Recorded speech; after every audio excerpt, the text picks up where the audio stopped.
The following announcement has been paid for by the WZWA Network. Hello, everyone, and welcome to the WZWA Network, and welcome to our review show here of WWE Crown Jewel from November 4th, 2023, from Riyadh, Saudi Arabia. I'm Karlifornia. This is Jooseyboy. How's it going, bruh? Dude, it is a hectic time at the house of Jooseyboy, looking for places, getting ready to move, all that stuff.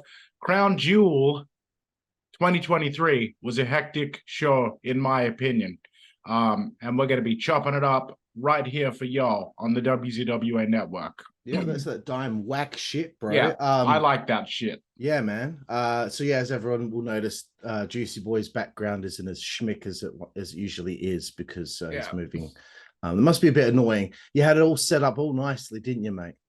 Yeah, like I literally had to manually unscrew like the shelves that were holding all that stuff up, like. And then when I get to the new place, I'm going to have to like screw them back together and shit again. Yeah, so annoying. I hate moving house. Anyway, let's get to Crown Jewel.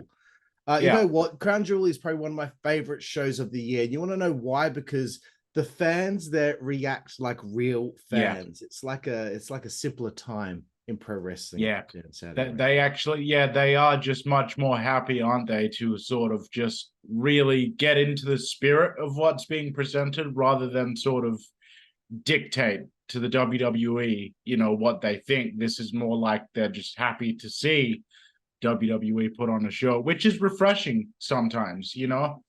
Like I enjoy, because I mean, your favorite pay-per-view of all time, bro, ECW One Night Stand 2005. Real smarky crowd, a crowd that was kind of, I'd have to say most of the people in that audience were like in the know, diehard fans. That's an example, folks, of a great, like, smart audience. To Karlifornia's point, Crown Jewel 2023, I agree wholeheartedly, bro. Perfect example of the opposite phenomenon, where you have a non-smart, just a classic audience that just gets into the spirit. I love it. Yeah, me too. It reminded me when we did some of our reactions for Patreon. We're watching some old WCW and Attitude Era. The fans are just regular people, just enjoying the show. They're not these annoying marks. Anyway, let's get into the show, bro. Absolutely. First matchup on the show, WWE World Heavyweight title on the line. Seth freaking Rollins takes on Drew McIntyre. He's from fucking Scotland. He's from fucking Scotland, bro. Take it away. What do you think of Seth and Drew, mate? So the first thing that I wrote in this in these notes here is the entrances and preambles to matches are still going on a tad too long for my taste overall. Now, the actual match itself, both guys looked great, in fantastic shape.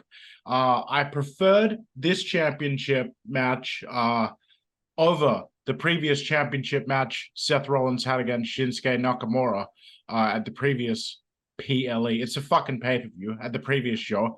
I really think that Drew is not only a more credible opponent because he's a former champion and he's got a bit of that pedigree behind him, no pun intended, Seth, but also I thought that his physical sort of European style mixed with Seth's high-flying parkour type acrobatics that he does and the quick strikes, it felt like a genuine clash of styles that you don't really see as often in WWE because so many people on the roster work that same style. And Drew McIntyre is one of those guys that has a distinct way of working in the ring, as does Seth. And the contrast between those two really made it quite compelling. I thought this was a great way to open the show. And I also thought that this was one of Drew's best matches in some time overall. And I wrote as my final note here that I like the little tweener edge that they're putting onto Drew McIntyre. I felt like it made him more interesting to watch in the past few weeks and in this match as well. I gave it a B+. Right. Well, it is refreshing that Drew has this slight change in character disposition. But I'm going to say this. They have tried so hard with this Seth Rollins title reign to make it exciting. They tried so hard with Baszler. They tried so hard with Nakamura, but still the whole time, it just, I don't know, the heat wasn't there for me in either of those feuds, even though I was really digging Nakamura as a heel. But because at least this time for me, it wasn't obvious who was winning. You knew that he was retaining over Baszler. You knew he was retaining over Nakamura both times. Yeah. Just because the way that Baszler and Nakamura had been, I guess, slotted into the roster at that stage, it didn't seem like that they were going to certainly be becoming world champion at that stage. But I just, again, I don't know what it is. I just feel like they don't know how to put, I've said it so many times now, they don't know how to make a babyface's title reign exciting. Yeah. When Drew was world champion, people said, oh, his reign's so boring. You know, I thought Bianca Belair's long title reign was very boring. Just feel like, I don't know, a lot of the wrestling companies have a hard time with babyface world champion. This is what what you just said there kind of makes me think of it this way. Like, well, I personally just, first of all, I like Drew's title reign because he's a performer that I enjoy, and I actually, as a fan, wanted to see him get that achievement in his career. So I enjoyed it just from that alone. But I do see what you're saying. And I think that a good example to sort of talk about what goes into a great babyface champion and what's missing from the babyface champions in WWE these days is, think about how people felt back in 2004 when Eddie Guerrero won the WWE Championship for the first time, and the only time, as it would sadly come to turn out.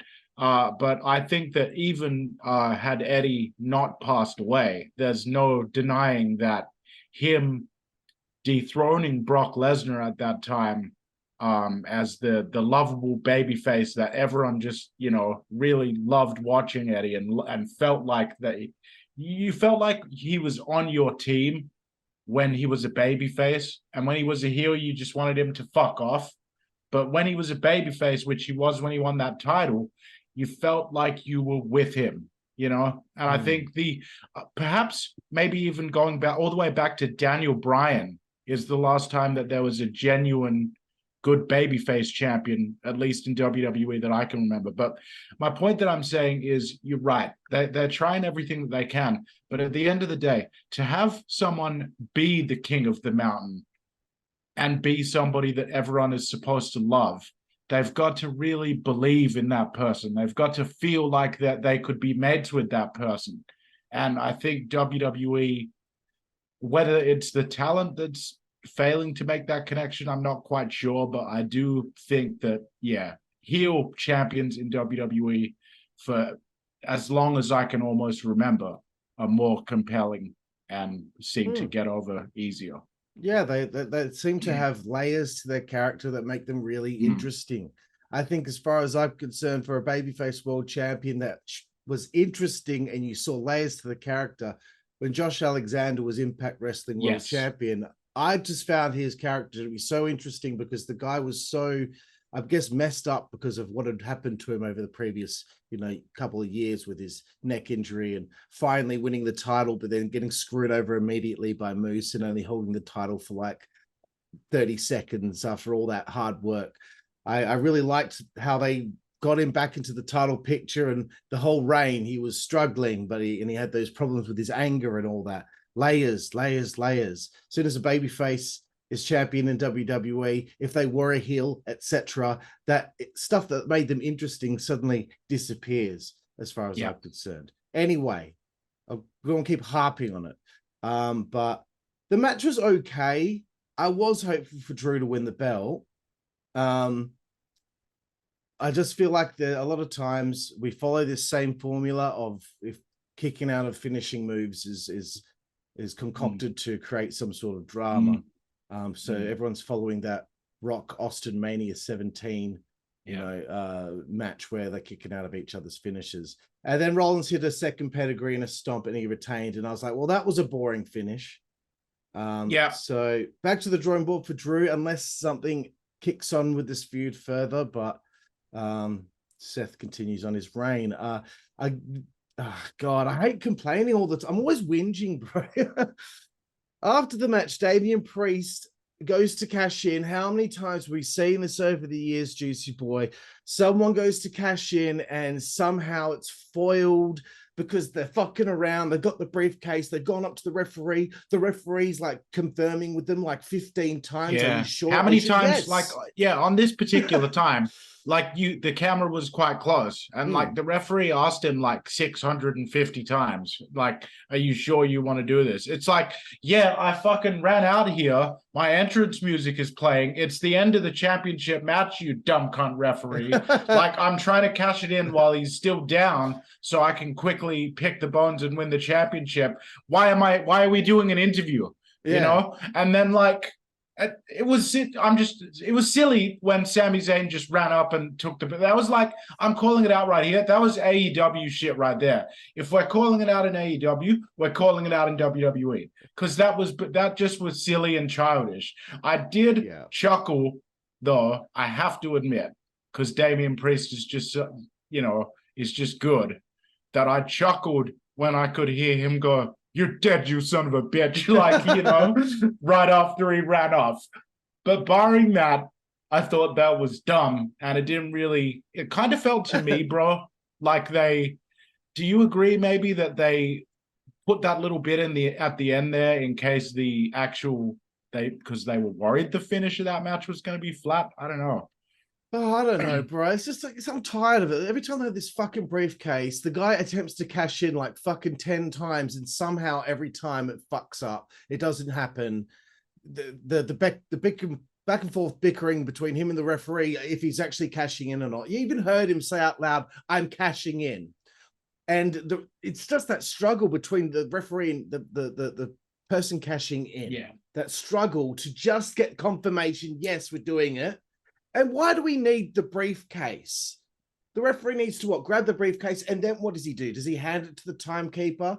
Yeah. Why is it when it's just snatched off him that it's just, you're right, it's childish. Yeah. Because because you notice that Michael Cole actually went out of his way, and I do have praise for the commentary on this show later on. But Michael Cole, in that little bit before we move on, he went out of his way to say, "Oh, he can't physically cash in the contract if he's not in possession of the briefcase." It's like, why not? It was on film in front of millions of people that he won the contract. Yeah. And now it's on film that someone just illegally took it from him. What's the difference? Why does he actually have to have the briefcase? Like Cole, he had it. He had the fucking briefcase when he said, "I'm cashing in." Like, he had it. Like, it's like, "Oh no, we found the car that you reported stolen, but the other guy's been driving it around now, so like, he reported that you've been harassing him." Like, it's just weird. Anyway, let's not get sidetracked. I know, but it's like, what was the next step in the process to get the match underway? For Christ's sake. Anyway. Yeah. Let's move forward. WWE Women's World Title Fatal 5-Way match. Rhea Ripley, Nia Jax, Raquel Rodriguez, Shayna Baszler, and Zoey Stark. What is going on? Why every pay-per-view, dude, there's always a multiple women's match for the world title? Lazy booking. How Shayna and Zoey got into this, I don't know. I know Nia returned recently, kind of targeted Rhea, and then she's been doing stuff with Raquel. I'm guessing they just wanted to try and get these other two ladies on the show, but maybe I haven't been watching, so I don't have the context. But I'm just getting a little bit tired of these multi-women's matches on the PLEs. They seem to do it every time, and it never seems like Rhea Ripley has a true blue feud going on, a feud with story and an angle, something to sink your teeth into, and the same thing was happening with Io Sky, and the same thing was happening with Bianca Belair. The title matches on the PLEs are just multi-women's matches with people thrown together because they won contendership, or they said, "I think I can beat you and I want to be the champion." Give me something. Give the ladies some sort of angle, dude. I didn't really have a lot written about this. It's hard for me to be interested in a match like this because it's a dime a dozen at this point. I just think there's no effort being put into her title reign, and again makes me think, do we need 2 women's world titles? Do we need 2 men's world titles? Because these 2 world titles, I've had zero interest in at all. But bro, okay, there we have it. Take it away. What did you think of this one? Like, no fault of the women, but this just wasn't very good. There was just too many people in there for a real legitimate sort of story to be told. I mean, I thought the finish was cool, given the context of the kind of match that they were in. I'm glad Rhea won, but she really, honestly, at this point, she is one of the top stars in the company overall, not even considering gender. And she should be in singles matches at big shows like this. I'm not criticizing the other women's singles match and trying to say that they didn't deserve one too, because they do. But I think that the Fatal 5-Way was just a bit of an overkill, and I could only give it a C. Yeah, I couldn't really get into it. Yeah, bro, 11 minutes and 5 seconds. What are they going to get done in 11 minutes and 5 seconds? Yeah. I'm sure the entrances took fucking longer. Okay, let's move forward, bro. Singles match. Solo Sikoa takes on John Cena. Dude, I thought that this might very well have been the match of the show. What did you think of Solo and Cena? Yeah, well, coming out of that Fatal 5-Way, I thought great promo for Survivor Series, followed by a very great hype package building up this match between John Cena and Solo Sikoa. Just that got me more invested in the match than I had been, because I don't watch WWE television with regularity. And I wrote in my notes, like, John Cena is just the ultimate superstar, man. Like, how can you not just love this guy if you're a wrestling fan? And getting into the match itself, I thought that this match was an amazing match. Solo Sikoa minted as a star, okay? Not only for what John Cena did in terms of working a classic, not too much too soon, nice and slow match, and he really put Solo over so well with the selling and everything like that. But it needs to be noted before I continue on that Solo held his end of this. Like, Solo, to me, showed something that I've never really seen from either Uso in any single, and I'm not saying that to criticize the Usos. I'm saying I think Solo has a special quality to him that the other Usos do not have. Even though they're very good as well, in my opinion. I think that Solo looked comfortable in a big match like this. I did not expect John Cena to lose this match. I expected him to actually win the match and for them to just, have Solo lose to him, because there'd be no shame in that. And Cena hasn't won a match since 2018. Okay, so that in itself was like, oh man, Cena still hasn't won. Okay, now I'm still interested in Cena, and like, that's a big deal for Solo. But beyond that, the violent and unexpected finish, like, this was quite a confronting finish. Like, this gave me that feeling that I rarely have watching a match, where it was like he gave him the first Samoan spike, picked him up, gave him the second Samoan spike, he kicked out of it, or I don't think he kicked out of it. Then he sat John Cena up. John Cena's now sitting on his butt, delivers another one, but instead of just ending it there, he then goes 1, 2, 3, 4, starts delivering multiple, and then pin John Cena. And like, it looked genuinely like, like, it looked violent. Look, that's not definitely, if you actually think about just getting someone's thumb jammed into your windpipe full force over and over again, that would suck. So I gave this match an A-. Like, honestly, big business picked up for me at this point in the show. Like, I thought this was an incredible match. Anyone saying that John Cena doesn't still have a number of good matches left in him, I think that they're crazy. I think he is maybe even fooling himself a little bit, because even though this, again, he didn't do anything risky, I still thought it was a great match. I still just thought it was, Cool, bro. Yes. 5 years without a win on pay-per-view. So different kind of statistic you're not used to hearing with John Cena, but definitely Solo's biggest match of his career. And I thought from the outset, I was like, the thing that Sikoa is missing is that big win to feel like a threat. You know, it feels like he's always been used as like a stepping stone for someone who's about to face Reigns for the title. You know, kind of like how I remember like when Umaga like beat Shawn Michaels and Triple H clean on Raw, like week after week, you know. I know I'm comparing him to his dad, but anyway, I really enjoyed the heat early on, and Solo constantly going for those Samoan spikes, only for them to be ducked or reversed. But yeah, cool stuff with the constant Samoan spikings. One thing I would have liked though is like, I know that they don't do stuff like this in WWE, but imagine Cena like started like coughing up blood and he was having a hard time breathing and he needed to be stretchered out of there. I know that they probably wouldn't do stuff like that these days, but I don't know. It might have been cool to like add some sort of heat to do some sort of stretcher job here with Cena and make, you know, almost said Umaga then, Solo Sikoa look more dangerous. And so huge win. It's going to do wonders for him. And I'm really looking forward to seeing what comes next. And I wanted to kind of ask you a question here at this point, Juicy Boy. We've got Survivor Series War Games coming up as we've just got to the halfway point of this review. What would you like to see? Would you like to see another Bloodline versus an array of people that they've been feuding with? Or do you think the Judgment Day have earned a spot like that for Survivor Series in the War Games?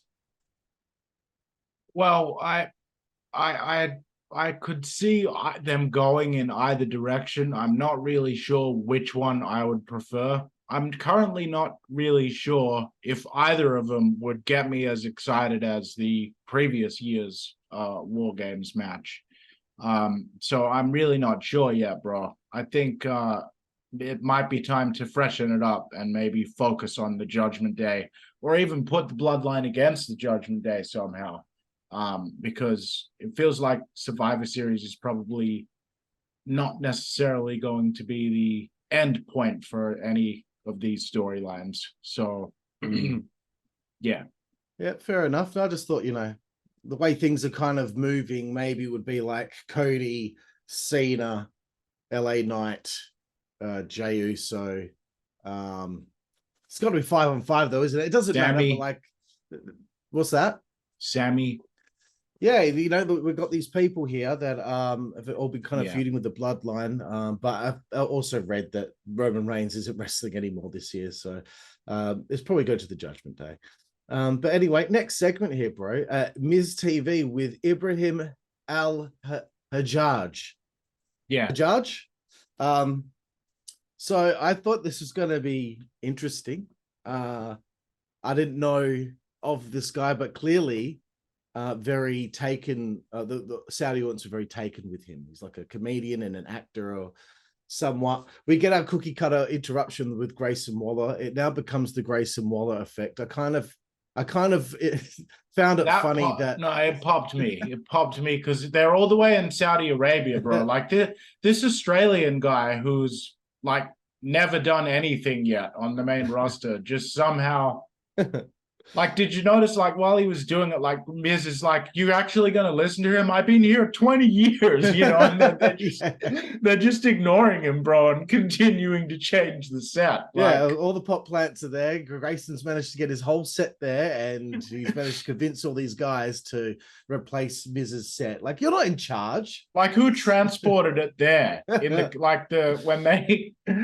There's just so many things we could talk about with that. All right, sorry, go on. That's all right. I just love when you look at it from a reality sense, and it's like, if that segment wasn't planned, then why do they bring the set all the way there? So it's just funny. But Ibrahim said he wants to be on the hottest show, which is MizTV.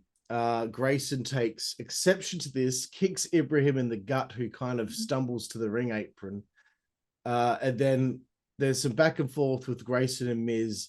Grayson gets shoved into Ibrahim Al Hajjaj, who hits like the high kick off the ring apron, which is kind of funny that it was cool when he did it, because it's cool for a non-wrestler to do it. Yeah, exactly. So he hits the high kick. Then there's a skull crushing finale and Grayson. So this is, you know what? This is a feud that will be really fun to watch. Miz and Waller, and of course, Ibrahim has to hit a people's elbow. Which for whatever reason does not get old for me. What did you think? Do you have anything else to add there, Juicy Boy? No, that's all. That was all. Yeah, cheers, mate. No worries. Okay, let's move forward again. WWE United States Championship matchup. Rey Mysterio defending against Logan Paul. Juicy Boy, take it away. Reminiscent of a 90s WCW Cruiserweight Championship pay-per-view match in a good way. Logan's buckshot lariat is better than Adam Page's buckshot lariat. In addition to this being a spectacle of high-flying acrobatics, this also felt like a legitimate struggle, which earned it its A- rating for me. Very impressed with Logan Paul, very impressed with the show overall. Additional side note, there's a lot of videos and a lot of things going around showing how Logan Paul valiantly saved Rey Mysterio, who's getting old and almost broke his neck, botching a lion sword. Yes, it's great instinct that Logan Paul managed to catch Rey Mysterio, but guess what? He was supposed to be about a step and a half ahead of where he was actually standing, and if he had have been in that correct placement, Rey would have been caught by him instead of potentially landing on his head. So, you know, I just thought I'd take a moment to address that. There's a narrative that like, oh, Logan's a fucking, what a prodigy to save Rey Mysterio. And oh, Rey's starting to get a little bit old. Like, yeah, it was a good save, but it only needed to happen because Logan fucking wasn't standing in the right spot. So there. Yeah. Come at me in the comments. Yeah, seriously, come at it because there's such bullshit. Like, did you not see Rey springboarding like for the rest of the match? Like every time he did any sort of springboarding, he was doing pretty good. Like for anyone to consider him being too old to do this stuff, you didn't watch the whole match then, did you? You just probably watched that one spot. Fuck yeah. Well, he's seen it on Twitter. Yeah. Oh my God, Rey's losing a step. Touch grass, you fuckheads. I bet you Stevie Richards on his YouTube channel analyzed this and I mean, my God, like Rey's just such a pro, and I mean Logan, oh my God, he's a natural in there as well. But I love Stevie's channel, man. Everyone should watch it, like, and subscribe to it. Definitely. I love the video that he does analyzing the spear that Goldberg hit on him. Really, really good. Okay, so yeah, look, this was great. And I think again they played to some strengths here for Logan by having him against Rey. And I kind of felt title change was coming here.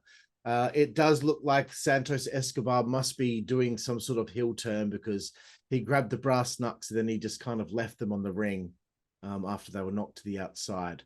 So as he chased off Logan Paul's friend. I didn't really pick up on that. Like they mentioned in the finish that the brass knucks had been left on the apron, but I hadn't noticed that it was actually Santos that had left him there. Really? I just noticed him chase the other cunt off. Yeah, no, he saw him slyly put it on the ring apron as he went to chase the guy. So I'm laughing at calling that idiot a cunt. Like so yeah, you know what, Logan hits Rey with the knucks, becomes US champ. Cool reaction. I expect him to hold it till WrestleMania or something like that, and I expect Santos and Rey to feud pretty much. I'd love it if Ricochet got that rematch for the US title against Logan at WrestleMania. Is that what you want? Is it, mate? I said I'd love it. I didn't say it's what I want. You know, well, let's hope it's not going to be Bad Bunny versus Logan Paul. Oh my God! Don't even say that. I will smash my fucking microphone. Do you understand me? Your brand new microphone. Yeah, it changes colors. Like I will fucking seriously lose my shit. It changes colors and it doesn't even stay in the frame of your video. Yeah, all the changing colors does is actually just is annoying if I forget to unplug it when I go to bed. Fucking hell. But yeah, I saw someone suggesting Logan Paul versus Bad Bunny at WrestleMania. I'm like, no, we've seen enough Bad Bunny now. It's done. All right, you got a pay-per-view in Puerto Rico. Okay. Yeah, put him in a Rumble or something like that. Not even that. Yeah, okay, no, it's a waste of an entry. We know he's not winning, all right? It's a waste of an entry. I'd rather see, like, Jake the Snake get a spot in there. Yeah, it's like Ivar from the Viking Raiders is entrant number 28. You're like, oh, come on, man. We know he's not winning. Nothing against Ivar, but it's like, fucking hell, why didn't you just make a rock tumbler like entrant number 21? Exactly, bro. Okay, let's move forward again. WWE Women's title on the line here. Io Sky defends against Bianca Belair. So as you know, Juicy Boy, Io Sky cashed in on Belair to become champion a few months ago.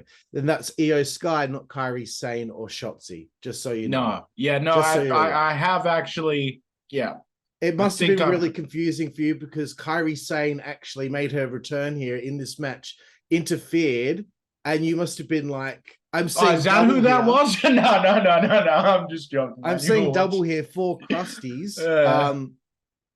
So when Kairi Sane comes out, you must have just been baffled. Like, how did Io Sky get to the outside of the ring that quickly? What the hell's going on? Is that who that was? Kairi Sane? No. Shotzi, Jesus Christ. But anyway, look, enough clowning around. You're a clown. I thought, don't start with me, bro. This had no hate, really. No, not really. And very difficult for them to follow Logan and Ray. Yeah. Again, also, I thought the psychology of this match was a little bit off. It felt like it was just back and forth, hitting moves on each other. Very good, bro. Very good. I don't know why you felt the need to show me that, but continue. In the middle of making a point, and you have to show me that you're drinking LA Ice Cola, 0 sugar. Yeah. That's annoying. So yes, Kairi gets involved after Bailey kind of had been getting involved too. I'm sure Io is going to side with Kairi and leave Damage Control. I like the finish though. Bianca finally got in at 9, rolled in, and then she just copped a moonsault as soon as she got in. So eat shit. But I have no idea where they're going to go from here with this. I'm assuming Kairi is going to feud with Bianca and side with Sky. But bro, what did you think of this one? Yeah, right. So I wrote here, agreed with you here. This match had an uphill battle coming off of Ray versus Logan and Solo versus Cena before it. No fault of theirs. It didn't have much heat on it, and the audience was sitting on their hands for it. However, it did turn into a really solid match. I think by the end of it, they managed to sort of get the crowd back with them a little bit. And I think having Kairi Sane return added some intrigue. I really like the way the finish played out. I'm sure you'll get to that in a bit more, like, I don't know, like I can't remember the exact way that they laid it out because I'm a little short. I can't really remember either. But it was I think ingenious. she pushed into the ring post, didn't she? Yes, that's what it was. Yes. Cool. So I really liked it. I think it immediately added more intrigue to Kairi Sane than she had at all in her previous run in WWE. I'm glad she's back. And I ended up giving it a B-, which I didn't expect, given the spot that this match was put in. Okay, very good, bro. But I, for one, am very pumped at Kairi's return. I have become quite a fan of hers after seeing her stuff in Stardom. Okay, let's move forward once again, bro. Singles match. Damian Priest, Cody Rhodes. What did you think? I loved the jump start to this thing, especially since Damian Priest was made to look foolish in that childish bullshit segment that we discussed earlier.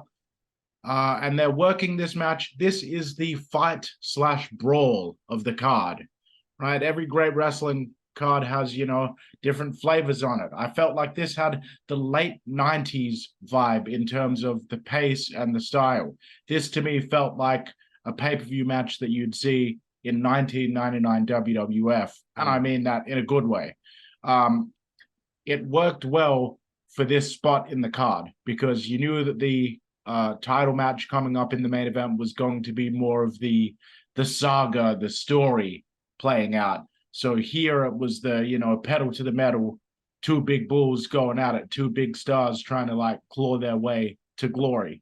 This was that spot on this show. And I think it worked really well. I highlighted the match for me was Cody's double jump version of his Cody cutter. I thought that was sweet. I popped big for the fact that Dom got his own entrance with the spotlight on him just so they could do the booing thing. And anyone that's saying, oh, it only happens when they pipe in boos. What was that in Saudi Arabia then? Like, sounded like a whole arena full of people booing him to me. So I popped for that. I also popped for Jey Uso, then immediately fucking up Finn Balor and... Sorry. Was it? Yeah. Wait. Main event Jay, bro. No, it was Jay, main event sorry. Jay. So I also popped for the fact that Balor comes out there and he's out there for 10 seconds looking like a smug dipshit before Jay just kicks the fucking shit out of him. And then JD McDonough as well gets the absolute fuck pumped out of him by Jey Uso as well. He managed to have exactly zero effect on the outcome of the match. So I thought this ended up being a really fun match. I gave it a B+. Gets out there and immediately just tastes rubber in his mouth. I think he also copped like a big move on the outside as well. I can't remember. But, I don't know. There was a lot going on here, but this was pretty good. And it's just dawned on me, it's probably going to be Judgment Day and 2 members of the Bloodline, I reckon, in the War Games match. Not Roman Reigns, though. I reckon that's what's going to happen. But anyway, yeah, good match. I did like the finish and there's always like that mad flurry toward the end of the match with all the interferences and such. But Cody had backup here. So yeah, you know what? I'm pretty sure that this will end up with some sort of War Games match with them all involved because it just seems pretty obvious to me. Like now that I'm thinking about it. So who would you have? You got Damian Priest, you got Finn Balor, and you'd have McDonough, Jimmy Uso, and Solo Sikoa. Is that a grouping? And then it would be against main event Jay, Cody, fucking Sammy. Maybe who else are they screwing over at the moment? LA Knight, Cena. Knight, yep. Cena, yep. And it could be Kevin Owens if John Cena's not in there or LA Knight's not in there. Well, that would interest me. But what wouldn't interest me is there being 2 War Games matches for both genders. I think the other gender we should talked have about it last traditional year. Survivor Series match. I want to put it out there again. Traditional Survivor Series match and a War Games. One of each. I'd like to also really nicely and gently suggest that as well. So we don't have to have this discussion again in the Survivor Series review. Like, so can we please just have one of them and just maybe, a traditional Survivor Series match? Just requesting it nice and gently, though right now in your mind you're just thinking of going on a murderous rampage. No one in the company is ever going to see this. But no one will. We're asking you now, guys, please. Fuck with us. Okay, main event time, baby. Undisputed WWE Universal Title. Roman Reigns, LA Knight. Juicy Boy, take it away. Oh, I went first last time. Oh, did you? All right, well, I'll go first this time. Okay. I thought that the fans were definitely into this. It seems like every time Reigns is out there, it's the energy, the atmosphere is different. Megastar. He is box office brother. Like, honestly, like people, Reigns won again. Of course he won. We think he's losing to LA Knight at this point in time. And you think they're doing it here at the paid afternoon show in Saudi Arabia. In their first match. Yeah, cool, bro. No, cool. We just end that 1,000+ day title reign. We just end it here. Yeah, you know what? 2024 is looking like the modern day version of the Rumble for 2024. Could very well end up looking like the modern day equivalent to the 2001 Royal Rumble, where there's 6 or 7 people that are viable competitors for that championship. Going into Royal Rumble, you're going to have Cody, you're going to have Sammy, you're going to have fucking LA Knight. You're going to have potentially Cena. You're going to have I think I'm missing one as well. Ivar from the Viking Raiders. It doesn't matter, but you're going to have several of them. But no, let's actually just have Roman drop it here in November at the paid. I can't believe you didn't pop show. for me throwing in Ivar's name. I just didn't want to forget what the end of my point was. So, I didn't want us to drag so you on. forced yourself not to laugh at your friend's joke. Yeah. Again, you know, it's the same kind of finish, and I know people out there, I'm so sick of the interferences. Shut up. I was excited for the interferences. It's like, if he won cleanly, you'd be, oh, they're squashing LA Knight. He lost cleanly. Fuck you. It's never good enough for any of you. Tell me what you want. Like, can you imagine Triple H just like there, that like he's on Twitter at night while Stephanie's like, honey, go back to sleep. And he's like, I will in a minute. You know, like, what do you want? Like, nothing's ever good enough for these fucking people. Yeah, well, especially not deodorant. Anyway, I did like the finish of Reigns spearing Knight through the barricade. Yeah, you know, all the interference as well, very welcome. Mathematical from that point. Reigns retains. Juicy Boy, now it's your turn. So definitely, the ultimate FGC, that's trademark. But it's the ultimate foregone conclusion, but it's another example of one where you kind of know the outcome, but this championship match, even though it was going to be a losing effort, and I think, you know, I mean, everyone that knows anything about wrestling at least realized that LA Knight wasn't going to win the match here because, you know, most of us aren't artards. But the fact of the matter is, even in a losing effort, him actually ascending to this championship match is a symbol that they think of him as a top star. And I don't really understand the idea of being pissed off that he didn't win in a situation which, even if he had have won it, it wouldn't have been the ultimate dream win for him, because it's not at a WrestleMania or a Royal Rumble or a SummerSlam or a Survivor Series. You know, it's not the right time. It really feels like a lot of people watching these days don't understand how, like, not just wrestling, but television in general works.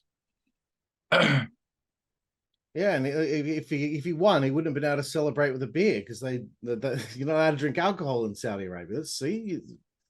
That's the number one thing that would be crossing my mind. Hang on, wait a minute. I wouldn't be able to celebrate with a cold beer. No, let's postpone it. But there we go, bro. So yeah, I gave the match a B-. I thought it was a pretty good match. I saw a lot of people complaining that, you know, oh, it's just a lot of Roman standing around and then he does a couple of Superman punches and a couple of spears and shit like that. Human beings have a tendency to, when we think about a match that we watched, say, a day ago, or even 6 hours ago, for example, the highlights of it flash through our minds. That's why people enjoy highlight packages of stuff, because it gives you just the facts of what you're trying to remember. But in the downside of that way of looking at things and remembering matches is that it gives these fucking idiots online the false impression, not even the impression, the delusion that just because somebody doesn't do a lot of stuff in their match, that must mean that they aren't working hard in their match. That is not what wrestling is about. It's not even what all sports are about. Did you ever see Floyd Money Mayweather absolutely blow his load and completely destroy his cardio in round one, bouncing around and throwing all these punches? Or do you see him conserving his energy, doing as little as possible, focusing instead on avoiding his opponent's punches because he is trying to win the fight, but he also understands that not losing the fight is one of the best ways to get to that win. And that's the kind of match that Roman Reigns, as the champion, is trying to work in a professional wrestling context. He's the championship prize fighter. Why would Roman Reigns, either in character or out of character, frankly, but let's just stick to in character for the time being. Why would Roman Reigns either want or need to do some crazy flippy dippy whip thing to try to retain his championship when he can just as easily walk out of the building and get counted out and still retain the championship? You know, it doesn't make any sense. It's stupid, this attitude that, oh, his matches are boring, he doesn't do enough stuff. Go watch AEW if you want to see that crap. That's not... And furthermore, he takes bumps in his matches even when he's doing less than he used to do, that most wrestlers, most local wrestlers aren't capable of taking. Like, so he still put his body through an incredible amount of trauma relative to the average person. That superplex that he took off the top rope, just as an example. You know, and staying in ring shape when you don't wrestle full time and your body's not callous the way that it is when you're on the road, you know, the way that Roman used to be. I think his performances are fantastic, and not everyone has to like the same kind of wrestling, but the idea that he's becoming boring or whatever is bullshit. When he first turned heel, everyone was coming in their fucking pants. Remember that when he first turned heel? Oh my God, it's what they should have done with Cena. It's what we wanted all along. Now you have it. Now you have it. Fuck. Just go along for the ride. What these people want, bro? Again, what do they want? I don't know. Like, I don't know. They actually thought Rhodes I think they just want to jack Cody at Mania. Yeah, I just think they like jacking each other off, and no matter what actually happens, they'll find a reason to like twist it around until they're unhappy with it. You know, exactly the same thing that AEW fans accuse everyone else of doing. That's what these WWE haters have been doing. WWE haters. It's so annoying. I kid. But seriously, guys, it's wrestling. Fucking stop being dipshits about it. Exactly. And if we complain about something that's been done on AEW, we're right as well. So fucking hell. But look, okay, I'm looking at cagematch.net here, bro. Like, the lowest rated match on the show from the people who voted on cagematch.net is Sikoa versus John Cena. And I said it was the best match on the show. Are you kidding? Okay, hang on, man. Let's go through all the ratings on there. Let's have Crown Jewel review. Let's have a look. Okay, so Seth Rollins and Drew, at the moment they got a 7.97 out of 10. Out of 10. Oh, okay. So yeah, also that was almost like just pretty much an incredible match. Yeah. Okay. Yeah. With no heat on it, but it was incredible. Yeah. The women's 5-way has a 6.02 rating out of 10. Oh, really? You mean the one where you couldn't even hardly see what was going on? Ah. Well, the one that went 11 minutes and no one got to do anything. Sikoa and Cena a 5.22 out of 10 so far.